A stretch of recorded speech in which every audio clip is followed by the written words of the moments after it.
नमस्कार दोस्तों, मैं आज आपको एक समाचार से अवगत कराना चाहती हूँ। जैसे कि नेपाल में भी जैन जी के बारे में आपने सुना है, तो मैं आपको जैन जी का डिटेल में वर्णन सुनाती हूँ, तो आप मेरे साथ जुड़े रहिए। जैन जी क्या है? जैन जी एक निश्चित साल के बीच जन्मे लोगों का समूह का नाम जनरेशन जी कहलाता है। एक निश्चित साल में जो लोग जन्मे होते हैं उनको जैन जी जनरेशन कहा जाता है। अब इसके अंदर कौन कौन से सन के लोग आते हैं वो आपको बताती हूँ। जनरेशन को 20 साल के अंतराल में बांटा जाता है। हर 20 साल के अंतराल में एक जैन जी कहलाता है, उसका एक नाम अलग दिया गया है। उसका नाम है 1997 से 2012 के बीच जन्मे लोग 1997 से 2012 के बीच जन्मे लोग जैन जी कहलाते हैं। 1997 से 2012 के लोग जैन जी कहलाते हैं। फिर आता है 2013 से 2024 के बीच जन्मे लोग जैन अल्फा कहलाते हैं। ठीक है, जैन अल्फा का मतलब है 2013 से 2024 के बीच जन्मे लोग जैन अल्फा कहलाते हैं। फिर आता है 1901 से 1927 के बीच जन्मे लोग ग्रेटेस्ट जनरेशन कहलाते हैं। 2001 से 2027 ग्रेटेस्ट जनरेशन कहलाते हैं। और 1928 से 1945 के बीच जन्मे लोग साइलेंट जनरेशन कहलाते हैं।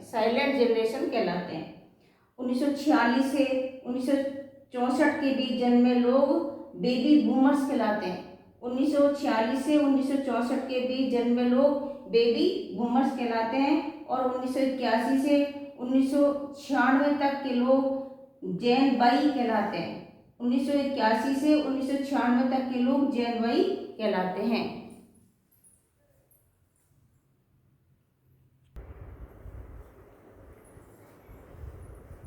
बच्चों ये देखिए, आपकी जनरेशन नाम कैसे पड़ा। जनरेशन नाम निश्चित काल में जन्मे लोग कई मामलों में एक समान व्यवहार करते हैं। इसका मतलब है जो लोग एक समान व्यवहार करते हैं वो एक समान व्यवहार करने वाले लोगों को जनरेशन की संख्या दी गई, क्योंकि उसमें इस जनरेशन की अवधारणा लाई गई जब ये हर 20 साल के बाद एक जनरेशन का नाम दिया गया, क्योंकि इस समय समान व्यवहार करते हैं। ऐसे बच्चे जो एक ही निश्चित काल में होते हैं वो समान व्यवहार करते हैं। अब आता है बेबी बूमर्स का मतलब क्या होता है।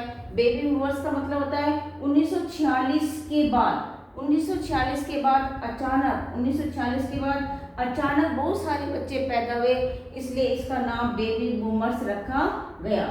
ठीक है, अब आता है ग्रेटेस्ट जनरेशन। क्या होता है? ग्रेटेस्ट जनरेशन होता है कि उन्होंने दोनों विश्व युद्ध देखे, पहला और दूसरा विश्व युद्ध देखा, महामंदी देखी, देश में बहुत बड़ी महामंदी देखी, इसलिए उनका नाम ग्रेटेस्ट जनरेशन पड़ा। इसके बाद आता है जैन वाई। क्या होता है? जैन वाई होता है 1996 के बाद 2000 में, यानी नए मिलियन के आसपास बढ़े हुए लोग हैं। 2000 के बाद जो लोग बड़े हुए हैं उनका नाम नए मिलियंस दिया गया। और जैन जी का नाम कैसे पड़ा?